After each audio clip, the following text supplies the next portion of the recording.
Black Friday, the night where frenzy fills the air, and in the rush for bargains, something darker slips through. Tonight, Black Friday bargains aren't just deals. They're invitations into the unknown, where every purchase has a price, and some discounts come with more than anyone bargained for. Step carefully, because once you enter, it may not let you leave. 3:05 a.m. The line outside Madison's was relentless, a twisting snake of desperate shoppers braving the biting cold, each set on finding a deal they'd been planning for weeks. The doors had finally opened, and the initial crush had flooded in like a torrent, sweeping across aisles and displays, picking shelves clean of their wares. Madison's had always been known for its iconic Black Friday sales, but this year was different. Something felt wrong. Elise had noticed it first. She was surrounded by the chaos, shoulder to shoulder with frantic buyers, all of whom seemed to press closer the deeper they went into the store. Each turn led her down another endless aisle filled with high-stacked merchandise. She tried looking for an exit, but every direction pointed her back into the store, away from where she thought she'd come in. The lights overhead flickered. One of the ceiling bulbs, hanging loose, swung back and forth, casting shadows across the racks. Elise could feel her pulse quickening, the tightness in her chest building. Her hands clutched a toaster she didn't remember picking up. She shook her head, trying to shake off the fog, but the sense of dread only thickened. Then she saw the others. They were scattered along the aisles, figures with vacant eyes and expressions frozen in place, as though they'd been trapped mid-thought. One woman held a flat-screen TV in both arms, eyes wide and glassy, her mouth caught in a silent scream. A man beside her, clutching a bag of clothes, swayed slightly, as though he were sleepwalking, his eyes unfocused and distant. Elise's skin prickled. She turned back, hoping to retrace her steps, but the aisles twisted like a maze, each shelf identical to the last. The colors, the smells, the displays repeated themselves in nauseating patterns, an endless labyrinth of sale signs and price tags. Her breathing grew shallow, and panic gripped her as she realized she was completely, helplessly lost. Voices echoed faintly from around the corner, a murmuring of words she couldn't understand. Desperate for a sign of normalcy, she moved toward them, only to freeze in place. She saw a figure dressed in a store uniform standing in the aisle ahead. His back was turned, his posture unnaturally rigid, as if waiting for something. Elise cleared her throat. "Excuse me. Can you help me? I think I'm lost." The man didn't turn. He stayed silent, his face hidden, the collar of his uniform frayed and stained. She stepped closer, calling again, louder this time, but he remained motionless, as if he hadn't heard a thing. Elise, a whisper, soft and chilling, drifted through the store. She whipped around, her eyes darting over the shadows, scanning for the source of the voice. But no one was there, just more aisles, more mirrors reflecting her growing terror back at her. The whisper came again, this time louder. Her heart pounded in her chest as she started to walk faster, away from the sound. Her steps echoed, growing louder in the hollow silence until she was practically running, weaving through aisles, her breathing shallow and rapid. And then, abruptly, she found herself at the employee entrance. She tried the door handle, but it wouldn't budge. Beyond the glass, the aisles of Madison stretched out in a warped reflection, each row extending endlessly like a funhouse mirror. "Elise," the whisper came once more, but now it was right beside her ear. She gasped, spinning around, but no one was there. Just the same cold, empty aisle, the same flickering lights above her. Then she noticed it, a shadow slipping along the walls, tall and thin, moving with unnatural grace. It crept toward her, its presence dark and oppressive. Elise pressed herself against the wall, eyes locked on the shadow as it slid across the floor, up the wall, moving ever closer. Panicking, she sprinted down the aisle, ducking between rows, praying she could find an exit. Her mind raced as she thought of all the stories she'd heard of Madison's, the whispers of people who had disappeared on Black Friday, the tales of shoppers who had ventured in for the sales and were never seen again. At the end of one aisle, She saw a set of double doors with a sign reading exit in faded letters. She threw herself against them, pushing with all her strength. The doors resisted, groaning under the pressure, but finally swung open, revealing only more aisles. More shelves, more sale signs. "No," Elise murmured, her voice shaking. She turned, feeling the despair settling in her bones. The shadow was there, now directly in front of her. It was no longer just a shape. It had eyes, hollow and dark, filled with an emptiness that swallowed light and life. She felt its gaze pierce her, stripping away her resolve, leaving her weak and trembling. Her mind felt muddled, as if her thoughts were sinking into quicksand. She tried to remember why she had come, what she had been searching for, but the memory was slipping away, dissolving under the weight of the shadow's presence. In a daze, Elise looked down. In her hands, she clutched a worn and faded coat, one she didn't remember choosing. Its fabric was thin, threadbare, the label hanging off by a single thread. She glanced around, seeing the others, the frozen shoppers, each holding something, a pair of shoes, a scarf, a kettle. Their expressions empty, their bodies still. A chill ran through her as she understood. This wasn't a store. It was a trap. Her vision blurred, her eyes growing heavy as she felt her thoughts dimming, slipping away. The whispers surrounded her now, circling, growing louder, until they were a torrent, a storm of voices speaking as one. "Elise!" She opened her mouth to scream, but no sound came out. The store's lights flickered one last time before plunging into darkness. 5 a.m. Outside, the line of shoppers dwindled as dawn approached. The last few customers shuffled forward, oblivious to the chilling quiet that had settled over the store. A lone figure stood at the entrance, dressed in a frayed store uniform, eyes hollow and lifeless. She clutched a worn, faded coat, her lips parted in a silent scream that no one would ever hear. Some doors open to more than deals. They open to the unseen. And while one store may trap its shoppers in endless aisles, another invites them in, only to bargain with what's left of their souls. 11:45 p.m. The dull glow of the street lamps cast long shadows across the cracked pavement as Lucas trudged toward Willow and Sage Electronics, dreading yet another graveyard shift. Tonight, however, was no ordinary night. It was Black Friday. Crowds would soon be pouring in, ravenous for discounts on televisions, laptops, and any gadget they could claim as a deal.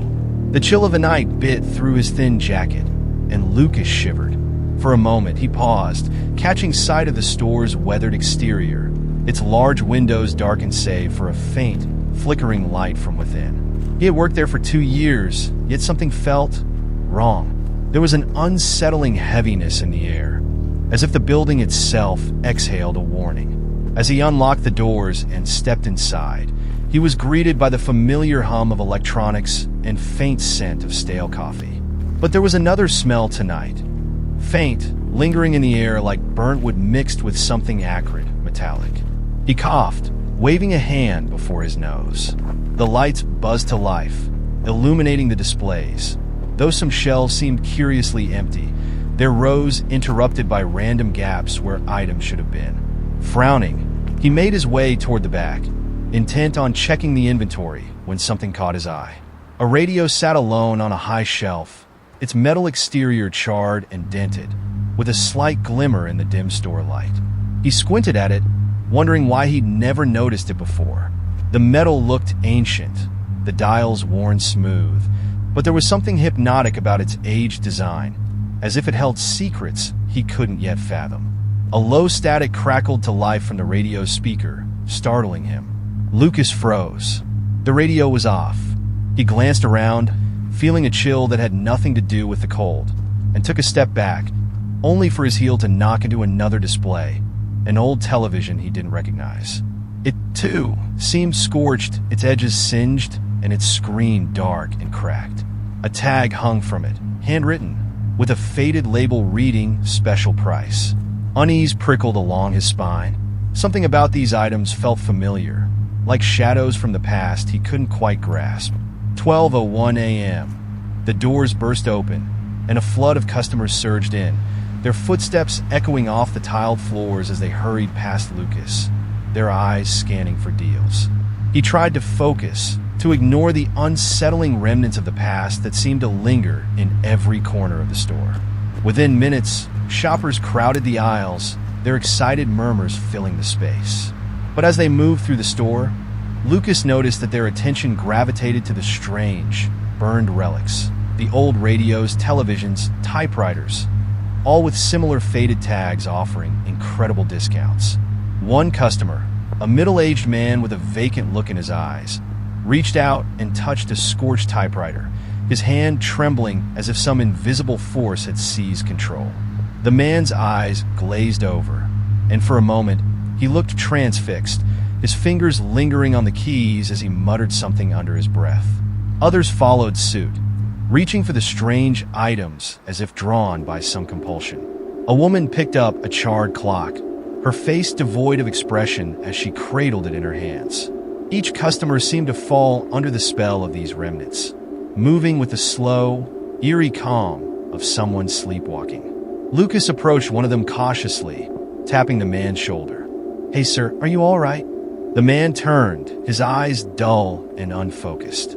For a moment, he seemed to recognize Lucas, his gaze sharpening. "Do you hear them?" he whispered, his voice raspy, as if dredged up from some dark depth within him. "The voices." Lucas took a step back, his pulse quickening. "Well, what voices?" The man's expression twisted in horror, as though he were seeing something only he could perceive. "They're inside trapped. I can feel them, hear them. They want out." Before Lucas could respond, the man turned back to the typewriter, gripping it tightly, as if it held the only hope of escaping whatever nightmare held him. The store grew colder, the air heavy with a tangible dread.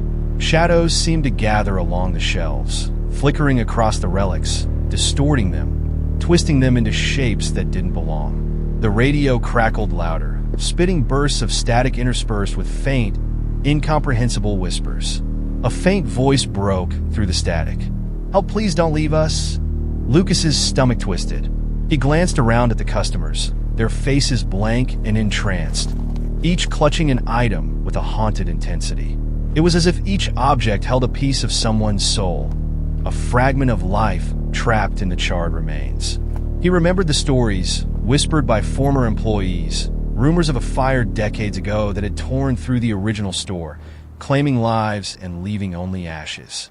Those who spoke of it said that remnants of the fire had never been cleared, that they'd been hidden, forgotten until tonight.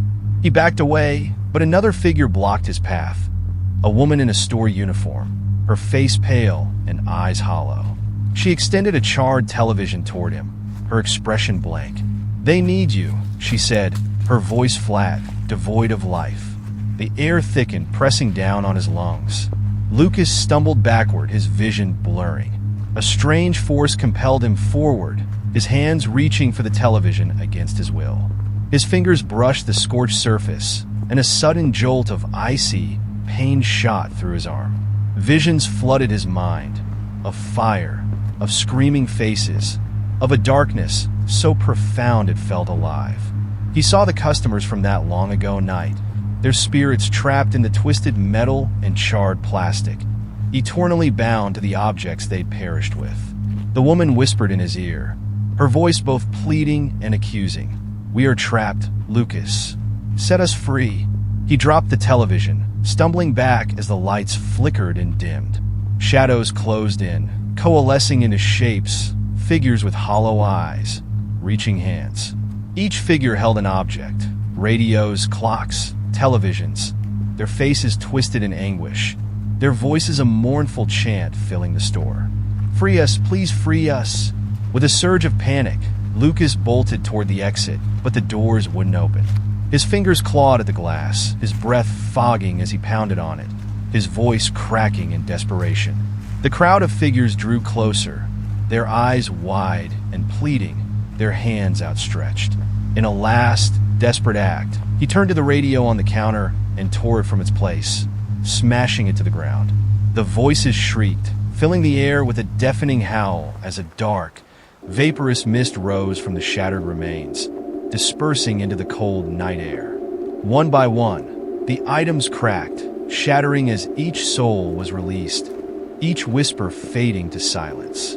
The figures vanished, their anguished expressions finally at peace. The store lay silent, dark, and empty, the air finally free of its suffocating weight. Lucas stood alone, breathless and shaken, surrounded by broken glass and scattered ashes. 6 a.m. As dawn broke, the first morning shift arrived, finding Lucas in a daze, staring into the empty aisles. No one would believe his story, he knew, but as he walked out, glancing back at the ruins of the haunted electronics, he heard the faintest echo of a whisper. "Thank you."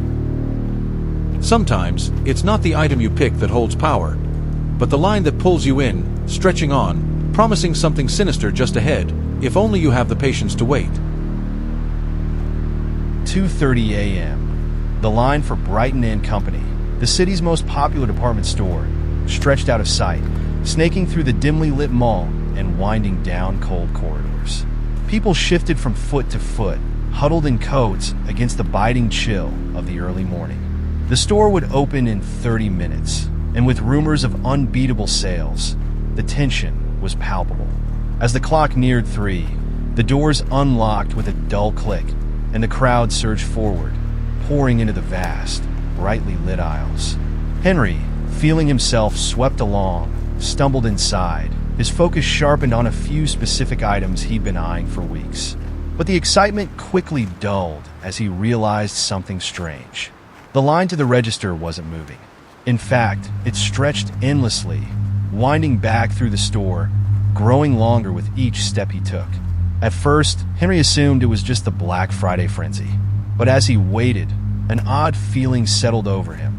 A sense of being watched, of something heavy pressing down on him, unseen but undeniably present.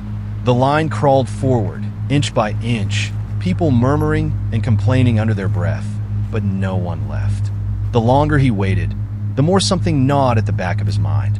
The faces around him appeared pallid and fatigued, like waxy mannequins posed in weary impatience. Their eyes, vacant and dull, stared straight ahead, as though they could see nothing but the endless queue in front of them. Henry turned, trying to catch someone's eye, but the woman behind him merely gazed through him, her mouth slack and slightly open, as if she'd forgotten how to speak. Unease prickled through him, but he forced himself to focus forward. A few more minutes, he told himself. Just a few more minutes, and he'd reach the register, get his items, and be on his way. But minutes turned to hours. The line stretched on, twisting like a coiled serpent between aisles, with no visible end. People murmured in confusion, their eyes darting nervously around the store. But they all remained in line, compelled by some unseen force to wait. "Excuse me," Henry called out to a nearby employee, a young man with a faded store uniform and a blank expression. "What's going on here? Why isn't the line moving?" The employee blinked, his eyes glassy, as if the question had startled him awake. He opened his mouth as though to respond, but only silence came out. His face twisted slightly, a pained expression flickering across his features before he turned away, disappearing into the sea of shoppers. Henry's heart hammered. The lights overhead began to dim, flickering, casting eerie shadows across the aisles. He glanced down at his watch, his pulse quickening when he realized that it had stopped ticking. Hours had passed since he'd first stepped into the store, but the hands of the clock remained frozen at 3:10. The air felt stifling, thick with a weight he couldn't quite place. The crowd around him seemed to grow denser, pressing in on him from all sides, a mass of pale faces with hollow eyes. Panic bubbled up in his chest, and he turned, ready to push his way out, but found himself hemmed in by people on all sides. No matter which direction he looked, the line stretched endlessly, twisting and coiling, like the serpentine path of some cursed maze. Then he noticed it, a faint, almost imperceptible sound, like a heartbeat thrumming beneath the floor. It pulsed steadily, a low, rhythmic beat that seemed to grow louder with each passing second. The shoppers around him stood unnaturally still, their eyes blank, bodies swaying ever so slightly with each pulse. Henry's mouth went dry as he fought the urge to scream. Something was very wrong. In desperation, he pushed his way out of the line, weaving through the aisles as he searched for an exit. But every turn led him back to the queue, back to the endless, unmoving line. The faces of the shoppers blurred together, their expressions eerily similar, as though they were all part of some terrible, unified entity. He tried to remember how he'd gotten in, to retrace his steps, but his memory felt hazy, as if the store itself had muddled his thoughts, clouded his sense of direction. Shadows pooled around the shelves, stretching out like grasping fingers, pulling him deeper into the labyrinth of aisles. Desperately, he grabbed a woman by the shoulders, shaking her. "Please, do you know where the exit is? How do we get out of here?" She looked at him, her face a mask of exhaustion, her eyes unfocused. We're almost there," she whispered, her voice a dry rasp. "Just a few more minutes, just a few more." Her voice trailed off as her eyes glazed over, and she turned back to face the line, as if she'd already forgotten his presence. Henry felt a cold sweat break over his skin. Something was pulling them in, something that demanded their presence, their patience, their waiting. A terrible thought gripped him. The line wasn't leading to the register. It was leading to something else, something that lay hidden deep within the bowels of the store. He felt his legs moving, his body compelled to rejoin the line, as though something unseen had wound its fingers around his mind, whispering for him to wait, to follow, to surrender. 5 a.m. The lights flickered, bathing the store in a dim, sickly glow. Henry could barely feel his own heartbeat. It was as if his own life force had drained away, his pulse now synchronized with the strange, pulsing beat beneath the floor. The line inched forward, step by agonizing step, each moment stretching into an eternity. The doors to the employee-only section loomed ahead, flanked by two figures in store uniforms. Their faces were pale, their eyes empty sockets filled with shadow, and as each shopper approached, the doors creaked open, swallowing them whole. Henry's breath caught in his throat as he watched the line shuffle forward, each person stepping willingly through the door, disappearing into the darkness beyond.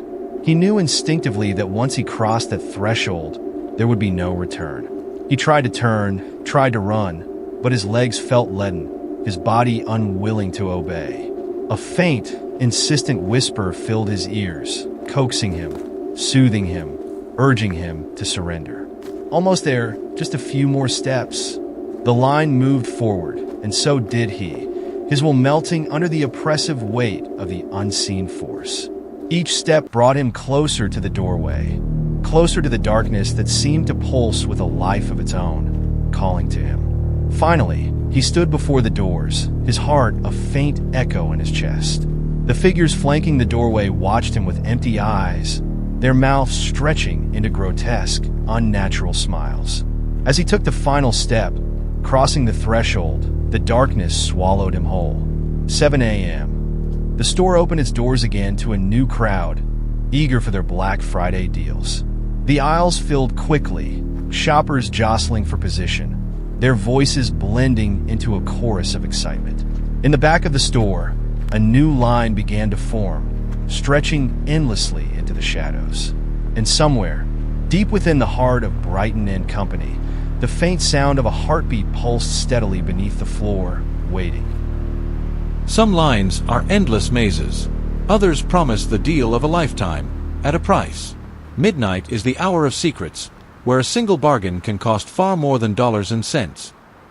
11:59 p.m. The line outside Evergreen Emporium buzzed with anticipation. Rumors had spread about a special, midnight bargain available only to the first 10 people through the door. A prize for the most devoted, they'd said. A deal to fulfill your deepest desire, whispered in the crowd. Lena stood near the front, clutching her coat tightly against the cold, her breath fogging in the night air.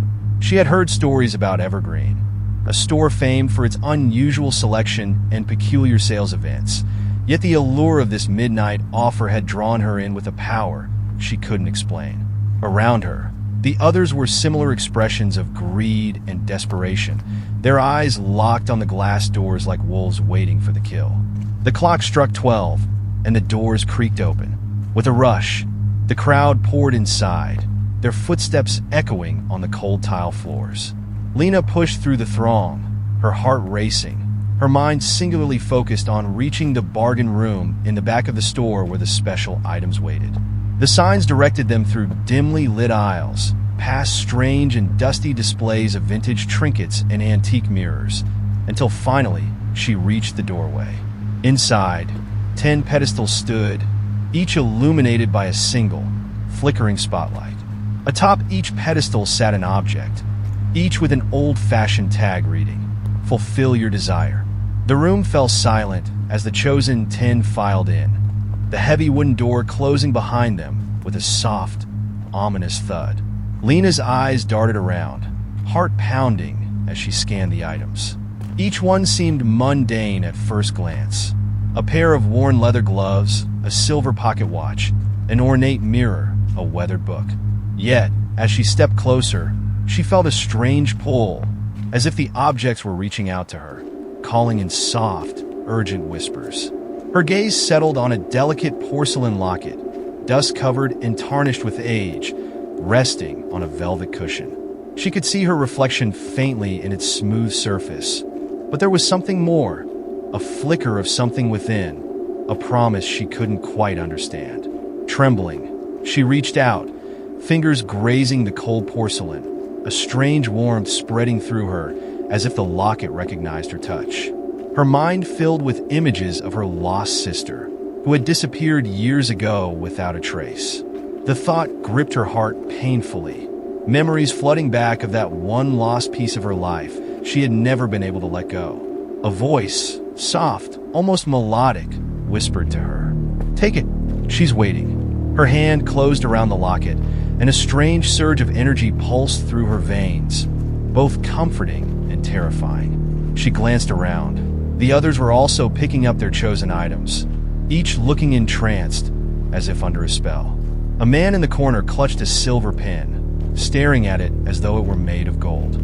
Another woman held a brooch, her eyes wide and glassy. Before she could make sense of it, a store employee entered, a tall man with a gaunt face, dressed in a stark black suit. He stepped to the center of the room, his voice low and commanding. "Congratulations," he said, his eyes dark and piercing as they moved over the group. "You have each claimed a midnight bargain, but every desire has a price, and now it is yours to pay." The room fell silent, the air thick with an inexplicable dread. Lena felt a chill creep up her spine, and her fingers trembled as she clutched the locket tighter. What price?" she asked, her voice barely a whisper. The man's thin lips curved into a smile, cold and knowing. "The price is fair, Ms. Monroe. You have each chosen, after all, in exchange for fulfilling your deepest desire. You must offer something of equal value." The words hung heavy in the air. Around her, the others began to murmur, their excitement turning to confusion and fear. One man stepped forward, holding up his item, an old, moth-eaten jacket, with a look of desperate frustration. "This is ridiculous. I came here for a deal, not for some trick." "What do you mean? Equal value?" The man in the suit merely tilted his head, his expression unchanged. "You have already chosen. The contract is binding." Suddenly, the air in the room grew colder, and the lights flickered. Lena's grip on the locket tightened, and she felt a strange heat searing through her hand, like fire dancing along her skin. Images flashed in her mind. Her sister, alive, somewhere in the shadows, her face pale and pleading. But then came another image, something darker. She saw herself, alone and lost, wandering through endless darkness, her own reflection twisted with sorrow and desperation. Her heart pounded as she realized the locket didn't just promise reunion. It demanded her presence, her very soul. "No," she whispered, horrified, trying to release the locket. But her fingers wouldn't obey. It was as if the locket had become part of her, seared to her hand.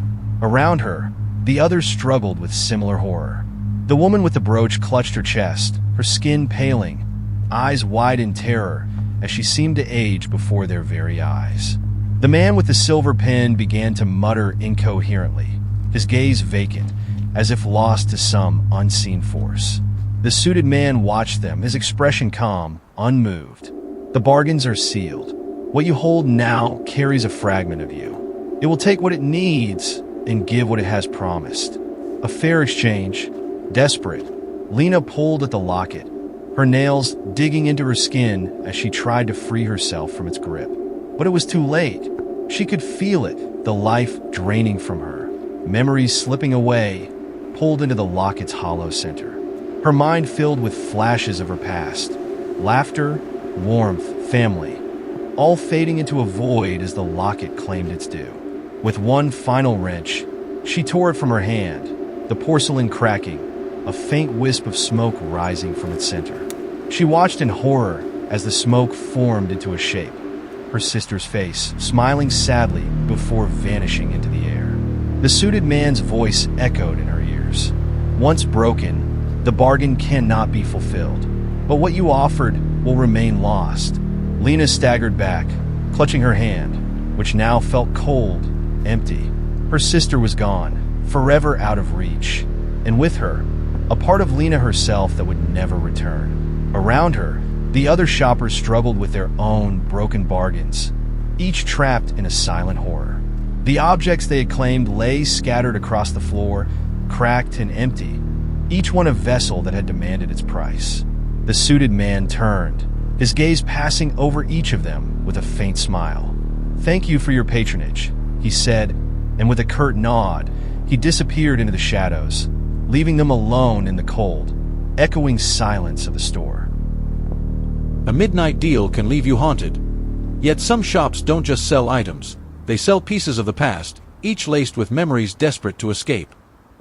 12:15 a.m. The sign outside Haven Antiques promised Black Friday deals on rare artifacts, and despite the late hour, the shop was buzzing with excited customers. Lydia, a collector of unusual trinkets, had heard rumors about this place.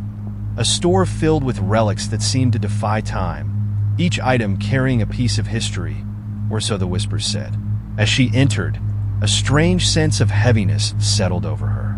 The air was thick and cool, smelling faintly of dust and something else she couldn't quite place, something metallic and sharp, like the scent left after a storm. The store was dimly lit, each aisle shadowed, filled with towering shelves of strange and ancient objects, mirrors with ornate frames, clocks stopped at peculiar times, dolls with cracked porcelain faces, each with eyes that seemed to follow her as she moved past. A sales tag hung from every item, proclaiming unbelievable discounts. But something in Lydia's gut told her this sale was different. She moved through the aisle slowly, brushing her fingers over objects as if each one called to her, telling its own story. Her hand lingered on a tarnished locket that felt icy to the touch, and an overwhelming sense of grief washed over her as she touched it. Quickly, she pulled her hand back, feeling unsettled. The objects here were not just antiques. They held something more, something alive. A young man beside her reached out and picked up an old pocket watch, his fingers grazing its silver surface. The moment he touched it, his eyes widened, and he let out a shuddering breath, clutching it tightly as if he had been waiting for it his entire life. He glanced at Lydia, his face pale. "It's like it was calling to me," he murmured. Lydia nodded, understanding more than she wanted to admit. Each object seemed to exude a strange allure, drawing people to it, claiming them. She tried to ignore the growing unease and moved deeper into the shop, letting her curiosity lead her. In the corner of the store, she spotted a tall, gilded mirror with a crack running diagonally across the glass. She felt an inexplicable pull toward it, her reflection fractured and distorted in the broken glass, as if part of her was lost inside. Her fingertips brushed the glass, and a shiver coursed down her spine. She thought she saw something, a shadow, a figure behind her, moving within the mirror's depths. "Do you like it?" came a voice from behind her. Startled, Lydia spun around. A tall, thin man in a dark, worn suit stood before her, his face pale and gaunt, eyes sharp and strangely penetrating. He looked like he belonged in another era, a part of the antiques themselves. I was just looking," she stammered, trying to shake off the strange feeling of being watched. The man smiled, though it didn't reach his eyes. but things here have a way of choosing their owners. We have a very special inventory. Each item has a story, a spirit tied to it. You could say. Lydia frowned, glancing back at the mirror. What do you mean, a spirit? These objects, he explained, his voice soft and calm. Each hold a memory, a fragment of a soul. When you buy one, you're not just buying an antique. You're accepting what it brings with it. Before Lydia could respond, another customer let out a gasp. A woman had picked up a delicate porcelain doll from one of the shelves, cradling it in her hands as though it were a living thing. Her eyes were wide, fixed on the doll's face, and a tear slipped down her cheek. I hear her voice, the woman whispered, clutching the doll tighter. The man in the suit watched her with satisfaction. She misses her mother, he said softly. A girl lost many years ago. The doll keeps her spirit safe. Lydia felt a chill creep up her spine. It was clear now. Each item in the store wasn't just haunted. It was possessed, holding fragments of people who had lived and died, their spirits bound to these relics, waiting for someone to take them home. A sudden desire surged in her, almost a need. She felt compelled to own something here, to connect with the mystery and sorrow trapped within these objects. But a flicker of fear warned her of the consequences. Finally, her eyes fell on a pocket-sized leather-bound book resting on a velvet cushion. The leather was worn, its corners frayed, and the title was barely legible. It felt warm under her fingers, pulsing faintly, like a heartbeat. She picked it up, unable to resist the pull, feeling as though it had waited for her. As her fingers wrapped around it, a flood of memories that weren't her own surged through her mind. Glimpses of a life long past, of letters written in despair, a heart broken and left to linger in the pages of the book. Her chest tightened as she felt the ache of someone else's sorrow mingling with her own. The man in the suit observed her with a look of approval. The book belonged to a young poet, he said. She poured her soul into every word, hoping her words would live beyond her. In a way, they have. Lydia felt the weight of the book increase in her hand, as if it was binding itself to her, its sorrow seeping into her spirit. She could feel the poet's presence, a lonely, desperate yearning that echoed her own heartache. How much? She asked, her voice barely a whisper. The man's smile widened. Oh, for you a small price. Just one thing in exchange.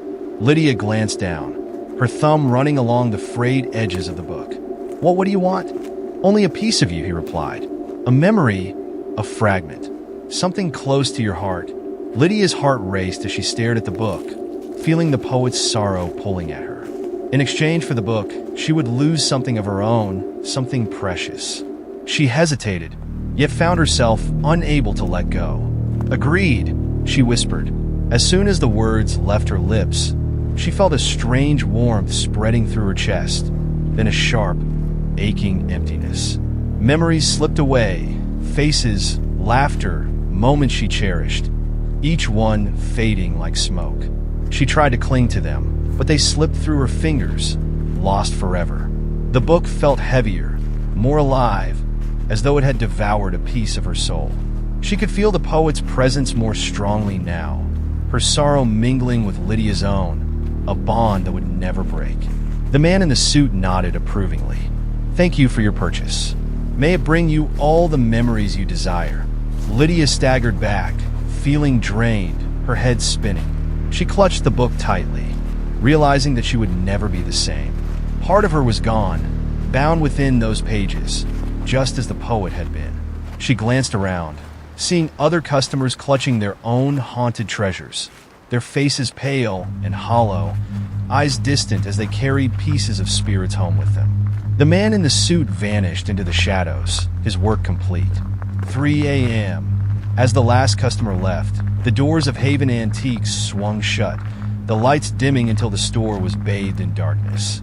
Within its shelves, the objects sat quietly, each waiting for the next sale, the next soul willing to offer a fragment of themselves.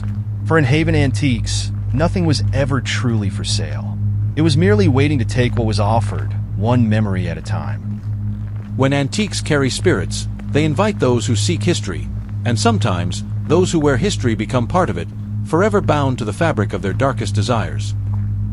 2 a.m. The elegant storefront of Bella's boutique was dimly lit, its window displays casting long shadows over the empty street. Inside, a sign promised Black Friday prices on exclusive vintage pieces. Even at this hour, the boutique hummed with the hushed excitement of late-night shoppers drawn by the lure of rare, exquisite finds. Marta stepped inside, shivering slightly as the door clicked shut behind her. The air was thick with the scent of lavender and something deeper, something earthy and faintly metallic, as though the place held on to years of forgotten memories. She glanced around, her eyes landing on the racks of dresses, each one seemingly more beautiful than the last. Yet one dress stood out.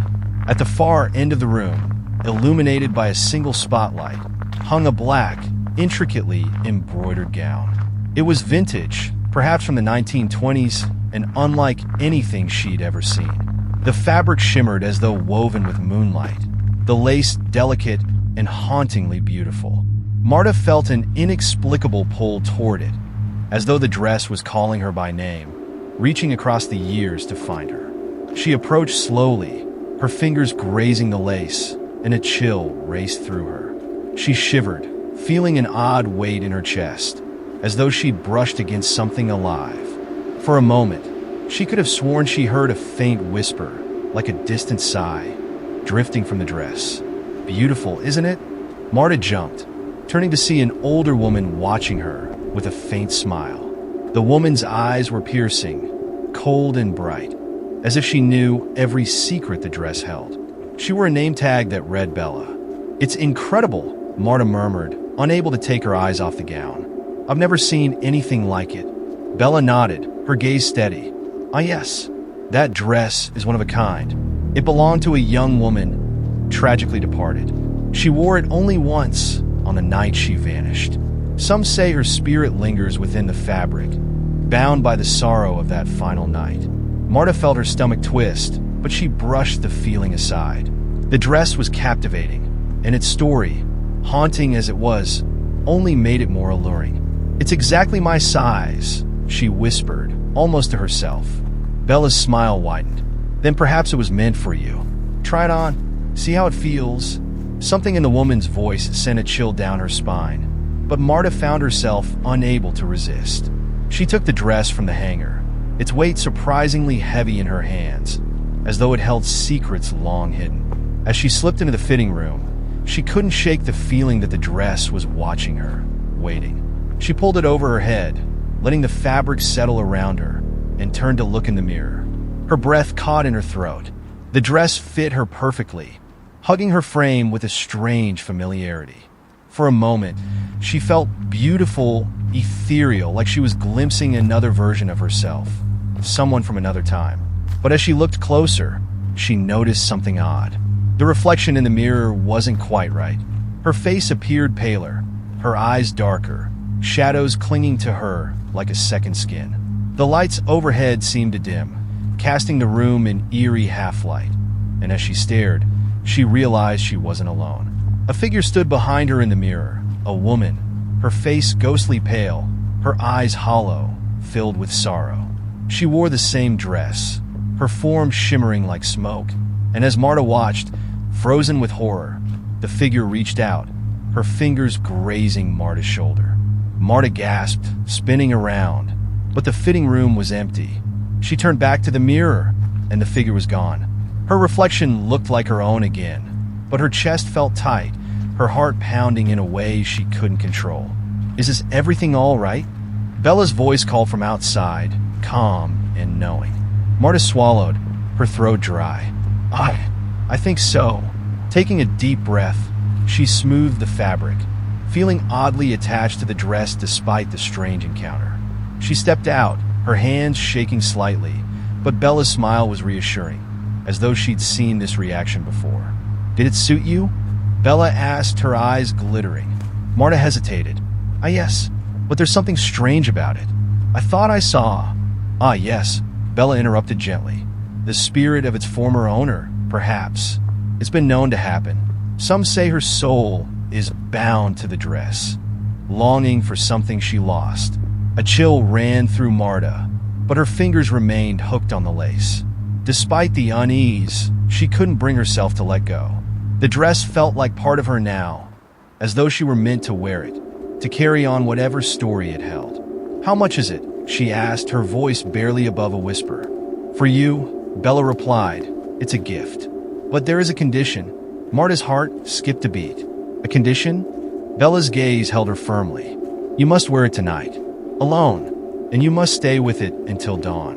Only then will it truly be yours." Marta nodded slowly, unable to explain the compulsion that held her in place. She paid, her hands gripping the bag that held the dress, feeling as though she'd just signed an unbreakable contract. 3 a.m. At home, she slipped into the dress again, feeling its weight settle around her like a second skin. She lit a candle, the only light in her dim bedroom, casting flickering shadows across the walls. As the minutes ticked by, a sense of dread began to grow. The air felt colder, and the room seemed darker, as though the shadows were thickening, closing in.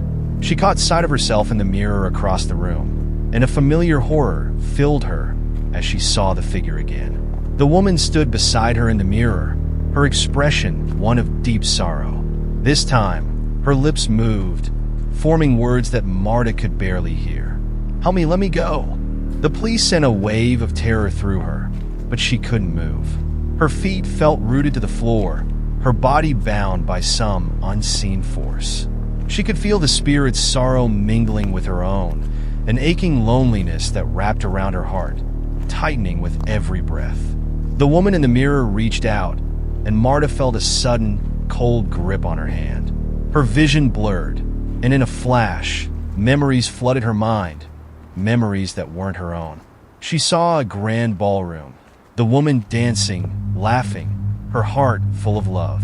Then she saw betrayal, abandonment, a broken promise. A final night alone in the dress, a despair so deep it had bound her soul forever. Marta's heart twisted with sorrow, her chest aching as the spirit's emotions flowed into her, overwhelming her senses. She understood now. The woman's spirit had lingered in the dress, trapped by the pain of that last, lost night, unable to move on. I can't be alone," the woman's voice whispered, filled with desperation. "Stay with me. Let me live." Marta felt the spirit's cold embrace tightening, pulling her deeper, binding their souls together. Panic surged in her chest as she realized what was happening. The spirit wanted to take her place, to live again, to leave her trapped in a world of shadow. "No!" Marta gasped, struggling to free herself, but her body felt heavy, rooted in place. The candle flickered, then went out, plunging the room into darkness. Marta's vision blurred, her senses fading, the cold settling deeper into her bones. She could feel her spirit slipping, her own identity fading as the woman's presence grew stronger. With one last, desperate effort, Marta tore the dress from her shoulders, the fabric ripping as she stumbled back. The moment the dress left her skin, the weight lifted, the cold receding, leaving her gasping for air. In the faint light of dawn, she saw the dress lying on the floor, lifeless, its spell broken. She could feel the spirit's presence fading, a faint, sorrowful whisper slipping away. The first rays of sunlight spilled into the room, illuminating the tattered dress. She knelt, her hands trembling, feeling a mix of relief and sorrow. She had escaped, but the spirit would remain bound to the dress, waiting for another to try it on, to offer it a chance at freedom. 6 a.m. Marta returned the dress to Bella's boutique, leaving it carefully on the counter, knowing now that it was a prison for a soul that would never find peace. As she turned to leave, Bella watched her with that same knowing smile. "Back so soon?" Bella asked, her voice laced with quiet amusement. Marta's hand trembled as she pushed the door open, not daring to look back. She could feel Bella's eyes on her, a silent promise that the dress would remain, waiting for another heart to claim, another soul to bind. The past clings to those who wear it, while others find themselves trapped in spaces that should not exist, descending into shadowy depths that hold the memories of all who came before. 12:45 a.m. The line snaked through Parkway Mall, buzzing with the energy of eager Black Friday shoppers waiting to storm the stores. Among them was Ben, clutching his shopping list, his mind set on one of the hottest deals in the mall's electronics store on the 4th floor. Around him, crowds jostled and murmured, and the flickering fluorescent lights overhead cast harsh shadows, heightening the chaotic atmosphere. Ben checked his watch impatiently, watching as shoppers crowded into the elevators, each trip carrying eager bargain hunters up and down the mall's 5 floors. When his turn finally came, he squeezed in with a group of strangers, the doors sliding shut with a metallic clang. As the elevator lurched upward, a strange sensation prickled through him, a tingling, almost electric charge in the air. Ben glanced around, noticing the same unease reflected in the others' faces.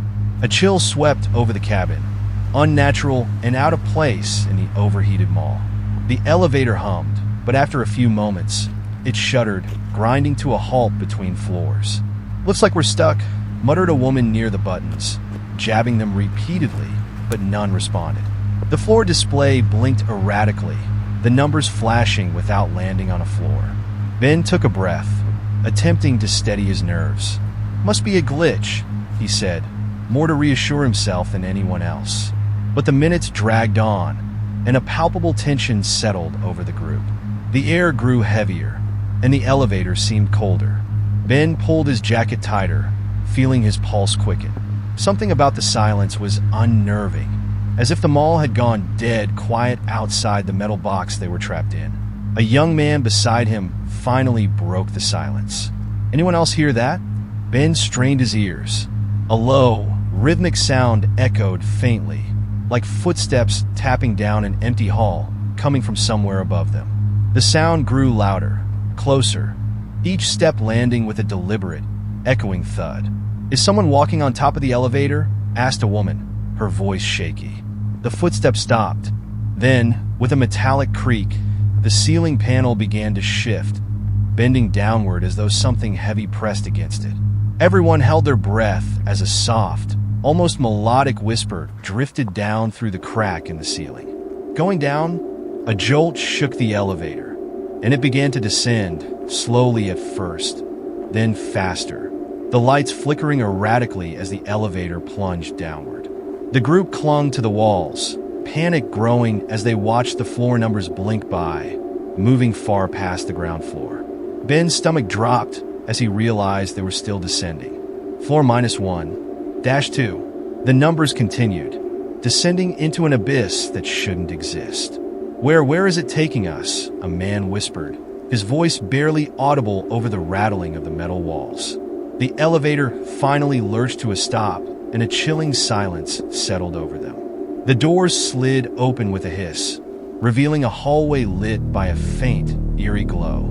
The walls were lined with peeling wallpaper, the air thick with dust, and an unsettling smell of mildew and decay. Ben looked out, his stomach churning. This doesn't look like the mall. The hallway stretched into darkness, the shadows heavy and thick. And yet, despite every instinct telling him to stay in the elevator, he felt a strange compulsion to step out. It was as if something was pulling him forward, urging him to walk deeper into the corridor. One by one, the others followed, their faces blank, expressions distant, as though they too felt the same inexplicable draw. "Let's stay together," Ben said, trying to keep his voice steady. They huddled together, moving slowly down the corridor. The floor creaked beneath their feet, and every step felt like it was pulling them deeper into an unknown void. The hallway branched off into rooms on either side, each one dark and silent. Ben caught a glimpse of an empty waiting room, the chairs coated in a thick layer of dust, old newspapers scattered across the floor, their print faded and smudged. Another room held rows of mannequins dressed in outdated clothing, their blank eyes staring at him from the shadows. The whispers began again, faint but growing louder, echoing off the walls. Come closer." Ben's heart pounded as they reached the end of the corridor, where a lone door stood slightly ajar, light spilling from within. He exchanged a look with the others, their faces pale, eyes wide with fear. But the compulsion was too strong. He felt his feet moving toward the door as though guided by an invisible hand. He pushed the door open and stepped inside. The room was vast, its walls lined with mirrors that stretched from floor to ceiling. As he looked around, Ben realized that the reflections in the mirrors weren't their own. They showed images of other people, shoppers dressed in outdated clothes, faces filled with fear, their mouths open in silent screams. They appeared to be banging on the glass, trapped within the mirror world. What is this place?" a woman whispered, her voice trembling. Before anyone could answer, the door slammed shut behind them, sealing them in. The whispers grew louder, filling the room with a chorus of voices. "Join us, stay with us." The images in the mirrors began to shift, their movements syncing with Ben and the others. He watched, horrified, as his own reflection looked back at him, but it wore an expression of despair, its eyes hollow, as though it had been trapped for decades. Panicking, Ben reached for the door, but it wouldn't budge. The other shoppers pounded on the walls, their faces contorted in terror, but the mirrors only reflected back their fear, amplifying it, feeding off their desperation.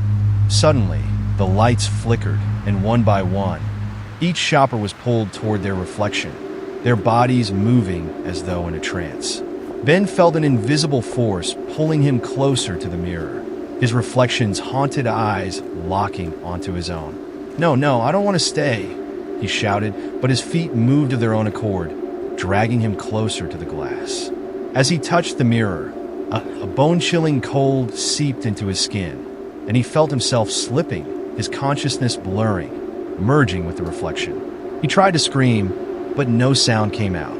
His reflection smiled, a twisted, hollow smile, and he realized with a sickening dread that he was now on the other side, looking out at the room from within the glass. The others had vanished, their reflections now occupying the mirrors, each one wearing the same expression of hopelessness, their hands pressed against the glass, as if trying to escape. The door creaked open, and a new group of shoppers stepped into the room, their faces filled with the same curiosity and excitement that Ben had felt. They didn't see him, or the others trapped behind the mirrors. They only saw themselves, reflected back, unaware of the fate awaiting them. Ben's reflection raised his hand, pounding on the glass, but his fist made no sound. He was part of the mirror now, part of the endless, haunted labyrinth that lay hidden beneath them all. And he knew, with a hollow certainty, that he would remain there, waiting for the next unlucky souls to stumble upon the elevator to nowhere, forever lost in the depths of Parkway Mall. Thanks for joining us on this eerie Black Friday journey. Remember, not every deal is worth the price, especially when shadows linger. Stay curious, stay cautious, and we'll see you in the next dark tale.